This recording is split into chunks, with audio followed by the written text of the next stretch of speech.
गांव में रोज की तरह एक सामान्य दिन है। हवा में धुआं फैला है और सड़क किनारे का पेड़ सूख चुका है। राधा सूखी लकड़ियों का गट्ठर लेकर जा रही होती है। मोड़ पर पहुंचते ही वो रुकती है और खांसने लगती है। हे भगवान, ये धुआं तो मेरी जान लेकर ही छोड़ेगा। रोज सुबह शाम इस लकड़ी के चूल्हे पर खाना बनाना एक सजा बन गया है। आंखें हमेशा जलती रहती है और सांस लेना भी मुश्किल हो जाता है। राधा कुछ देर तक खांसती रहती है, फिर अपने दुपट्टे से मुंह ढककर वहां से आगे बढ़ जाती है। राधा घर लौटकर किचन में आती है। वो लकड़ियों का गट्ठर खोलकर उन्हें मिट्टी के चूल्हे में रखती है और आग जला देती है। चूल्हे से गाढ़ा काला धुआं निकलने लगता है। राधा लोहे की पाइप से आग में फूंक मारती है ताकि लकड़ियां अच्छी तरह जले। उसके चेहरे पर पसीना आ जाता है। तभी बिरजू नाक और मुंह पर कपड़ा रखे हुए किचन में आता है। राधा, क्या आज फिर पूरा घर धुएं से भर दिया है? बाहर से थका हारा घर आता हूँ तो यहाँ सांस लेने को भी जगह नहीं मिलती। इस गर्मी और धुएं में कोई इंसान कैसे रह सकता है? तो मैं क्या करूं? अगर लकड़ी नहीं जलाऊंगी तो खाना कैसे पकेगा? इस चूल्हे की गर्मी से मेरा पूरा शरीर जलता है। डॉक्टर ने भी कहा है कि इस धुएं की वजह से बीमारी हो रही है, पर हमारे पास और क्या रास्ता है? बिरजू और राधा दोनों इस परेशानी को लेकर चिंतित होते हैं, लेकिन वो कुछ नहीं कर पाते। कुछ देर बाद गांव की सड़क पर एक मोपेड स्कूटर आता है। उसे कोई और नहीं बल्कि मास्टर जी चला रहे होते हैं। चारों ओर फैला धुआं देखकर मास्टर जी चिंतित हो जाते हैं। वो बरगद के पेड़ के पास स्कूटर रोकते हैं, जहां उन्हें बिरजू दिखाई देता है। बिरजू भाई, आप यहाँ अकेले क्यों बैठे हैं? और पूरे गांव का ये हाल क्या है? चारों तरफ सिर्फ काला धुआं दिखाई दे रहा है। सांस लेना भी मुश्किल लग रहा है। मास्टर जी, ये हमारे गांव की पुरानी कहानी है। हर घर में मिट्टी का चूल्हा जलता है। हमारी औरतें बीमार हो रही हैं, बच्चे परेशान हैं और पूरा वातावरण खराब हो रहा है। हमारे पास इस मुसीबत का कोई उपाय नहीं है। मास्टर जी बिरजू के पास बैठते हैं और प्यार से उसके कंधे पर हाथ रखते हैं। कुछ और गांव वाले भी उनके पास आकर ध्यान से सुनने लगते हैं। मास्टर जी विश्वास और अपनेपन भरी आवाज में सबसे बातें करते हैं। उपाय तो है। विज्ञान ने आज बहुत उन्नति कर ली है। शहरों में लोग अब लकड़ी के चूल्हे पर खाना नहीं बनाते। वहाँ गैस सिलेंडर का उपयोग होता है। उससे ना धुआं होता है और ना ही बीमारी। मैं आप सबसे वादा करता हूँ कि मैं इस गांव में सिलेंडर लेकर आऊंगा। क्या सच में ऐसा हो सकता है मास्टर जी? क्या हमारे घरों से ये काला धुआं हमेशा के लिए दूर हो जाएगा? अगर ऐसा हो गया तो आप हमारे लिए भगवान बन जाएंगे। तुम चिंता मत करो बिरजू, मैं ऐसा बिल्कुल करूंगा। वो सभी उम्मीद भरी नजरों से मास्टर जी की ओर देखते हैं। उधर गज्जू भाई अपनी चारपाई पर आराम से सो रहे होते हैं और खर्राटे ले रहे होते हैं। पास ही एक पतली रस्सी से लोहे का हथौड़ा बंधा होता है। रस्सी के नीचे जलती हुई मोमबत्ती उसे धीरे धीरे पिघला रही होती है। कुछ देर बाद रस्सी टूट जाती है। हथौड़ा एक छोटे से लीवर पर गिरता है और दूसरी ओर लगी नुकीली पिन गज्जू भाई को चुभ जाती है। गज्जू भाई उछलकर ऊपर जाते हैं, फिर नीचे गिरते ही उनकी नींद खुल जाती है। अरे बाप रे, ये दादाजी की मशीन भी ना हमेशा मुझे ही चोट पहुंचाती। तभी मास्टर जी वहां आते हैं। उन्हें देखते ही गज्जू भाई तुरंत उठ खड़े होते हैं। आइए आइए मास्टर जी, देखिए मैंने दादाजी का एक नया यंत्र ढूंढा है। गज्जू भाई, तुम्हारे दादाजी सच में एक महान वैज्ञानिक थे, लेकिन अभी मुझे तुम्हारी और तुम्हारे इन अजीब यंत्रों की जरूरत एक बड़े काम के लिए है। मैं गांव में गैस सिलेंडर लाने की योजना बना रहा हूँ और मुझे तुम्हारी मदद चाहिए। अरे मास्टर जी, आप बस हुक्म कीजिए। जब गज्जू भाई आपके साथ है तो समझो काम हो गया। बताइए मुझे क्या करना है? मास्टर जी प्यार से गज्जू भाई के कंधे पर हाथ रखते हैं। कुछ हफ्तों बाद लाल रंग के सिलेंडरों से भरा एक बड़ा ट्रक गांव में आता है। गज्जू भाई और मास्टर जी सड़क किनारे खड़े होकर उसे आते हुए देखते हैं। ट्रक रुकते ही गज्जू भाई एक सिलेंडर उठाने दौड़ते हैं। उनका संतुलन बिगड़ता है, लेकिन मास्टर जी उन्हें संभाल लेते हैं। देखो गज्जू भाई, हमारी मेहनत रंग लाई। सरकार से बात करके मैं ये सारे सिलेंडर गांव के लिए ले आया हूँ। कल सुबह हम इन्हें पूरे गांव में बांट देंगे। वाह मास्टर जी, ये लाल रंग के गोल डिब्बे तो बड़े सुंदर हैं। कल सुबह जब गांव वाले इन्हें देखेंगे तो झूम उठेंगे। लेकिन आज रात इन्हें संभाल कर रखना होगा। मैं खुद इनके रखवाली करूंगा। मास्टर जी सहमति में सिर हिलाते हैं। कुछ देर बाद कर्मचारी गज्जू भाई के बनाए टीन के शेड में सिलेंडर उतार देते हैं। काम पूरा होने वाला होता है। तभी मास्टर जी और गज्जू भाई स्कूटर से वहां पहुंचते हैं। मास्टर जी सिलेंडर गिनते हैं, जबकि गज्जू भाई पास की चारपाई पर डंडा लेकर जम्हाई ले रहे होते हैं। गिनती पूरी करके मास्टर जी उनके पास आते हैं। सिलेंडर पूरे हैं गज्जू भाई, अब तुम यहाँ ध्यान रखना। मैं घर जाकर थोड़ा आराम करता हूँ। कल सुबह हमें जल्दी उठकर काम शुरू करना है। आप बेफिक्र होकर सो जाइए मास्टर जी। इसे गज्जू भाई के होते हुए एक भी सिलेंडर अपनी जगह से हिल नहीं सकता। कोई परिंदा भी यहाँ पर नहीं मार सकता। मास्टर जी गज्जू भाई को देखकर मुस्कुराते हैं और कुछ देर बाद वहाँ से चले जाते हैं। देर रात गज्जू भाई खर्राटे लेते हुए सो रहे होते हैं। नींद में ही वो उठकर दूसरी ओर चले जाते हैं और सिलेंडर बिना देख रेख के रह जाते हैं। कुछ देर बाद तेज हवा चलने लगती है और पेड़ की डालियां जोर जोर से हिलने लगती हैं। तभी मूसलाधार बारिश शुरू हो जाती है और गांव की गलियों में पानी भरने लगता है। तेज बहाव टीन के शेड के नीचे पहुंचकर सिलेंडरों से टकराता है। देखते ही देखते सिलेंडर पानी में बहने लगते हैं। अगली सुबह बारिश रुक जाती है और सूरज निकलने लगता है। मास्टर जी सिलेंडर बांटने की खुशी में शेड के पास पहुंचते हैं, लेकिन वहां आते ही ठिठक जाते हैं। शेड के नीचे एक भी सिलेंडर नहीं होता। नहीं, ये नहीं हो सकता। सारे सिलेंडर कहाँ चले गए? यहाँ तो एक भी सिलेंडर नहीं बचा है, सब कुछ खाली है। तभी बिरजू वहाँ पहुँचता है। वो उलझन में चारों ओर देखता है और फिर मास्टर जी के घबराए हुए चेहरे की ओर देखने लगता है। क्या हुआ मास्टर जी? सिलेंडर कहाँ है? हम सब तो सुबह से तैयार बैठे थे कि आज से हमारे घर का धुआं बंद हो जाएगा। क्या रात को कोई उन्हें चुरा ले गया? लगता है कल रात की बाढ़ में सारे सिलेंडर बह गए। तुम यहीं रुको, मैं आया। मास्टर जी अपने स्कूटर पर वहाँ से चले जाते हैं। मास्टर जी नदी किनारे पहुँचते हैं। नदी की हालत देखकर वो हैरान रह जाते हैं। नदी में मटमैला पानी बहुत तेजी से बह रहा होता है। जैसे ही मास्टर जी नदी को ध्यान से देखने लगते हैं, तभी गज्जू भाई उनके पीछे एक अजीब सी मशीन लेकर आते हैं, जिससे टिक टिक की आवाज आ रही होती है। मास्टर जी, मुझे माफ कर दीजिए। रात को इतनी तेज बारिश हुई कि मुझे पता ही नहीं चला। बाढ़ का पानी आया और सारे सिलेंडर को बहा कर ले गया। मैं बहुत बुरा रखवाला हूँ। खुद को दोष मत दो गज्जू भाई, ये एक प्राकृतिक आपदा थी। लेकिन देखो, ये निशान बता रहे हैं कि सिलेंडर पानी के साथ बहकर इस तरफ गए हैं। हमें फौरन उनका पीछा करना चाहिए। चिंता मत कीजिए मास्टर जी, मेरे पास दादाजी का चुंबक यंत्र है। ये लोहे को बहुत दूर से पहचान लेता है। ये मशीन हमें सीधे हमारे सिलेंडरों तक ले जाएगी। हमारे पास वक्त बहुत कम है गज्जू भाई, हमें जल्दी करना होगा। गांव वाले हमारा इंतजार कर रहे हैं। दोनों सहमति में सिर हिलाते हैं और घने जंगल की ओर निकल जाते हैं। गज्जू भाई और मास्टर जी नदी के बहाव के साथ साथ जंगल से गुजर रहे होते हैं। गज्जू भाई आगे चलते हुए उस अजीब मशीन को सामने रखते हैं।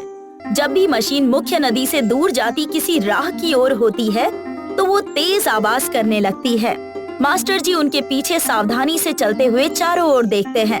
उन्हें पता चलता है कि कीचड़ के निशान गहरी नदी में नहीं जा रहे, बल्कि एक छिपे हुए रास्ते की ओर जा रहे हैं। गज्जू भाई, तुम्हारी ये अजीब मशीन सच में काम कर रही है, लेकिन एक बात समझ में नहीं आ रही। बाढ़ का पानी तो सीधे नदी में जाता है, फिर ये सिलेंडर इस सूखे रास्ते की तरफ कैसे आ गए? मास्टर जी, दादाजी की मशीन कभी झूठ नहीं बोलती। ये जितनी तेज आवाज कर रही है, इसका मतलब लोहा उतना ही पास है। आगे कोई राज जरूर छुपा है। चलिए आगे बढ़ते हैं। मास्टर जी और गज्जू भाई सहमति में सिर हिलाते हैं और नदी के सामने वाले घने जंगल की ओर अपना रास्ता बदल देते हैं। गज्जू भाई और मास्टर जी चलते हुए जंगल के किनारे पहुंचते हैं। सामने का नजारा देखकर उनकी आंखें फैल जाती है। वहाँ एक बड़ा पुराना और सुनसान गोदाम खड़ा होता है, जो जंगली बेलों और झाड़ियों से ढका होता है। उसके लकड़ी के दरवाजे बंद होते हैं, लेकिन टूटे हुए दिखाई देते हैं। जैसे ही वो आगे बढ़ते हैं, गज्जू भाई की मशीन तेज आवाज करने लगती है। वो जल्दी से मशीन नीचे रखकर उसकी आवाज दबाने के लिए उस पर बैठ जाते हैं। मास्टर जी लकड़ी के दरवाजे की बड़ी दरार से अंदर देखते हैं। भीतर का नजारा देखकर उनकी आंखें हैरानी से फैल जाती है। गज्जू भाई, देखिए, सामने वो पुराना गोदाम है। तुम्हारी मशीन बिल्कुल सही जगह लाई है। सारे सिलेंडर इसी के अंदर हैं। सच्ची मास्टर जी, लेकिन बाढ़ का पानी सिलेंडर को इस बंद गोदाम के अंदर कैसे डाले सकता जी? क्या पानी के पास भी हाथ पैर थे? मास्टर जी बड़े दरवाजे की ओर देखते हैं और बहुत उलझन में पड़ जाते हैं। गोदाम के अंदर सभी सिलेंडर साफ सुथरी कतारों में रखे होते हैं। वो पूरी तरह सूखे और पानी से सुरक्षित होते हैं। लालची ठेकेदार सतीश वहाँ आता है और सिलेंडरों के पास बड़े घमंड और बुरी नीयत के साथ खड़ा होता है। उसके 2 गुंडे भी उसके पास खड़े होते हैं। देख, इसे कहते हैं किस्मत। ये मास्टर जी शहर से पूरे गांव के लिए मुफ्त में सिलेंडर लाया था, लेकिन भगवान बाढ़ लेकर आए और सारे सिलेंडर बहकर मेरी नदी की तरफ आ गए और मैंने समय पर जाल लगाकर सारे सिलेंडर्स उठा लिए। वाह मालिक, अब हम इन सिलेंडरों को शहर में ले जाकर महंगे दामों में बेचेंगे। उस मास्टर और गांव वालों को लगेगा कि उनके सिलेंडर तो नदी में बहकर गायब हो गए, वो कभी यहाँ नहीं आ पाएंगे। तीनों सिलेंडरों की ओर बुरी मुस्कान के साथ देखते हैं। मास्टर जी और गज्जू भाई लकड़ी के दरवाजे के पीछे से उनकी पूरी बातचीत सुनते हैं। गज्जू भाई गुस्से में दरवाजे की ओर बढ़ते हैं, लेकिन एक ढीले पत्थर से ठोकर खाकर गिर पड़ते हैं। उनकी मशीन जेब से निकलकर नीचे गिरती है और तेज आवाज करने लगती है। गज्जू भाई, ये तुमने क्या किया? ये कैसी भयानक आवाज है? इसे तुरंत बंद करो, वरना वो लोग हमें देख लेंगे। गज्जू भाई जल्दी से मशीन उठाकर उसे बंद करने की कोशिश करते हैं, लेकिन उसकी तेज आवाज बंद नहीं होती। अरे मास्टर जी, इसका बटन जाम हो गया है, ये बंद ही नहीं हो रहा है। अब हम क्या करें? गोदाम के अंदर तीनों बाहर से आती मशीन की तेज आवाज सुनकर चौंक जाते हैं। वो बहुत घबरा जाते हैं और सतीश पूरी तरह डर जाता है। ये कैसी भयानक आवाज है? क्या इस पुराने गोदाम में कोई भूत आ गया है या कोई जंगली जानवर आ गया है? मालिक, ये किसी भूत की ही आवाज है। ये जगह श्रापित है। जान बची तो लाखों पाए, भागो यहाँ से, वरना ये भूत हमें जिंदा चबा जाएगा।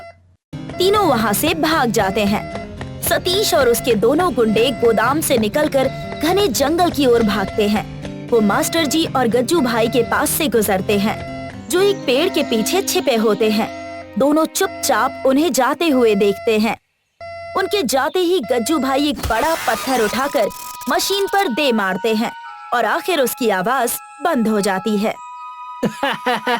देखा मास्टर जी, दादाजी का बेकार आविष्कार भी कभी कभी बड़े काम में आता है। भूत की आवाज सुनकर कैसे दम दबाकर भाग गए दुष्ट लोग। सच में गज्जू भाई, आज तुम्हारी इस अजीब मशीन ने कमाल कर दिया। उन्होंने हमारे सिलेंडर चुराए थे और तुमने बिना लड़े उन्हें भगा दिया। अब चलो अंदर चलते हैं। दोनों उठकर गोदाम की ओर चल पड़ते हैं। मास्टर जी और गज्जू भाई गोदाम के अंदर जाते हैं। मास्टर जी सिलेंडरों के पास जाकर उन्हें ध्यान से जांचते हैं। सभी सिलेंडर पूरी तरह सुरक्षित होते हैं और उनमें कोई नुकसान नहीं हुआ होता। सारे के सारे सिलेंडर सुरक्षित हैं। गज्जू भाई, एक भी कम नहीं है। अब हमें इन्हें वापस गांव ले जाना होगा। गांव वाले हमारा इंतजार कर रहे होंगे।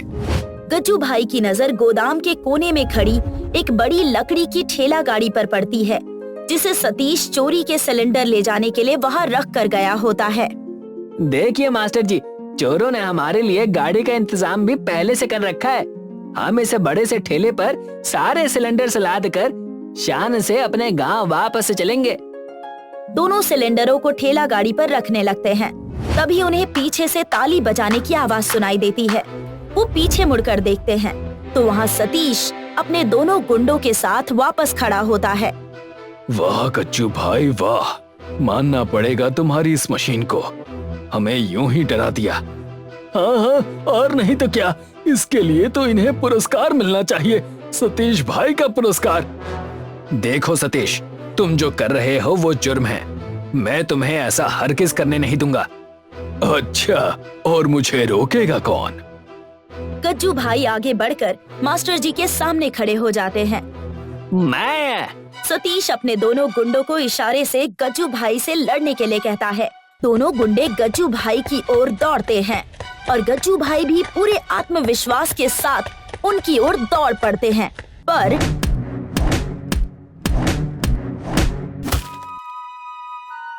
मास्टर जी, मैं थक चुका हूँ, मुझे एक छोटी सी नींद लेने दो। जैसे ही दोनों गुंडे मास्टर जी की ओर बढ़ते हैं, तभी पीछे से सायरन की आवाज सुनाई देती है और एक पुलिस वैन वहां आ जाती है। मास्टर जी ने पुलिस को तभी बुला लिया था जब गज्जू भाई अपनी मशीन से जूझ रहे थे। पुलिस सतीश और उसके दोनों गुंडों के हाथ में हथकड़ी लगा देती है। आपका बहुत बहुत शुक्रिया। हम इसे काफी समय से पकड़ने की कोशिश कर रहे थे, पर ये हर बार हमें चकमा देकर भाग जाता था। ये तो मेरा फर्ज था। इंस्पेक्टर साहब, शुक्रगुजार तो मैं हूँ आपका। इंस्पेक्टर गज्जू भाई को देखता है, जो सूजी हुई आंख के बावजूद मुस्कुरा रहे होते हैं। और गज्जू भाई, आपका भी बहुत बहुत शुक्रिया। गज्जू भाई अंदाज से अपना काला चश्मा निकालकर पहन लेते हैं। ये देखकर तीनों साथ में हंसने लगते हैं। और फिर कुछ समय बाद पूरा गांव चौक में इकट्ठा होता है। बिरजू और राधा सामने बहुत उदास और निराश खड़े होते हैं। तभी मास्टर जी और गज्जू भाई सभी सिलेंडरों से भरी बड़ी लकड़ी की ठेला गाड़ी खींचते हुए गांव के चौक पर आते हैं। देखो, मास्टर जी और गज्जू भाई वापस आ गए और वो हमारे सिलेंडर भी साथ लाए हैं। ये तो चमत्कार हो गया। मास्टर जी और गज्जू भाई अपनी ठेला गाड़ी को लेकर गांव के बीचों बीच रुक जाते हैं। मास्टर जी, आपका बहुत बहुत धन्यवाद। आज से हमारे घरों का काला धुआं हमेशा के लिए खत्म हो जाएगा। अब किसी महिला को सांस की बीमारी नहीं होगी। ये सब आप सबकी एकता और गज्जू भाई की अनोखी मशीन की वजह से हुआ है। अब हर घर में साफ हवा होगी और हमारा गांव सच में एक आदर्श गांव बनेगा। और हाँ, अगर अगली बार कोई मुसीबत आए तो याद रखना, गज्जू भाई और उसके दादाजी के यंत्र हमेशा तैयार हैं। गांव वाले खुशी से हंसते हैं। गज्जू भाई अपनी खास मुद्रा में खड़े हो जाते हैं। कुछ ही देर बाद सभी परिवारों में सिलेंडर बांट दिए जाते हैं और फिर अगले दिन से सब कुछ धीरे धीरे बदलने लगता है। राधा किचन में गैस सिलेंडर पर खाना बना रही होती है। उसके चेहरे पर मुस्कान होती है और अब उसे पसीना भी नहीं आता। गांव वाले बिना खांसे इधर उधर चलते दिखाई देते हैं और सब पहले से स्वस्थ लगते हैं। पेड़ फिर से हरे भरे हो जाते हैं और काला धुआं पूरी तरह गायब हो जाता है। इसी के साथ हमारी कहानी यहीं पूरी होती है।